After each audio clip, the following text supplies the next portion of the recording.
마포의 구분 상가 한 채를 소유한 임대인이 문의를 해 왔습니다. 2019년 이전에는 이 가게에 이 점포 한 개에서 보증금 1억 원, 월세 300만 원을 받았었는데 코로나가 발생하면서 공실이 되었고 2020년 6월경 임대차 계약을 체결했다고 합니다. 보증금 5천만 원, 월세 150만 원.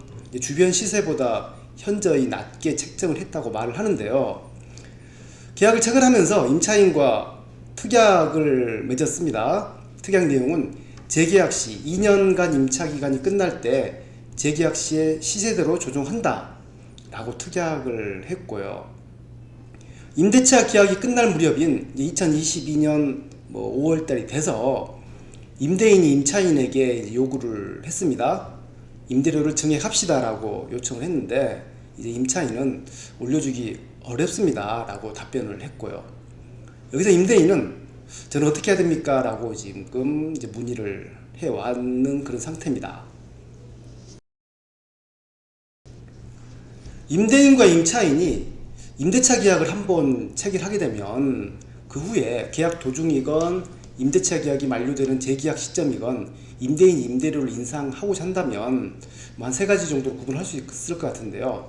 첫 번째는 임대차 계약을 체결하면서 재계약 시에 얼마로 인상하자라고 특약했을 경우, 하지만 그때도 이제 그 특약도 현행법 내, 즉 5% 이내라든지 아무런 문제가 없다고 한다면 유효하겠지만 5%를 훨씬 초과해서 약정을 했다거나 한다면 그것 또한 무효인지 유효인지 다툴 소지가 있기 때문에 좀 주의할 필요도 있습니다. 상가임대차보호법은 이 법의 규정이 입원된 약정으로서 임차인에게 불리한 것은 효력이 없다라고 규정하고 있기 때문에 5%를 훨씬 초과해서 약정을 했다면 무효일 수도, 이제 물론 임차인에게 불리하지 않는 내용이라면 유효할 수도 있겠죠. 두 번째, 양 당사자가 합의하는 경우, 즉 양 당사자가 합의하면 문제없이 임대료를 인상할 수 있게 될 것이고요. 이제 세 번째는 합의가 안 될 경우인데요. 합의가 안 될 경우는 임대인은 두 가지 정도로 고민할 수 있을 것 같은데, 첫 번째는 임차인을 내쫓아내는 것, 두 번째로는 임대료 증액 청구 소송을 진행하는 것. 하지만 이 임차인은 2년 전에 들어왔기 때문에 계약갱신 요구권 10년이 있어서 임대인이 일방적으로 내쫓아낼 수는 없는 상황일 것이고요. 그렇다면 임대인은 법원에 임대료 증액 청구 소송을 제기할 수는 있을 것으로 보입니다. 첫 번째 말씀드렸던 특약이라는 부분 같은 경우, 이 임대인은 재계약 시 시세로 조정한다라고 특약을 하긴 했는데, 이것은 과연 임대인이 생각하는 만큼 월세를 인상할 수 있는 그런 특약으로 볼 수 있을지는 조금 다소 어려울 것으로 보입니다. 즉 구체적으로 특약을 했어야 하는데 몇 퍼센트를 올린다든지 아니면 또 금액을 얼마로 한다든지, 이런 애매모호한 문구로는 쉽지 않을 것으로 보이고요. 여기서 한 가지 좀 아쉬운 점은, 임대인이 만약 이런 의사가 있었다면 계약할 때 5천만원, 150만원, 즉 임대료를 보증금 5천만원, 월세 150만원으로 계약하고 이런 문구로 특약할 게 아니고, 임대인이 생각했던 보증금 1억원, 월세 300만원으로 계약을 하면서 그 특약에서 어느 일정 기간 동안은 월세를 150만원만 받겠다라고 특약을 했으면 아무런 문제가 없었을 것으로 생각을 합니다.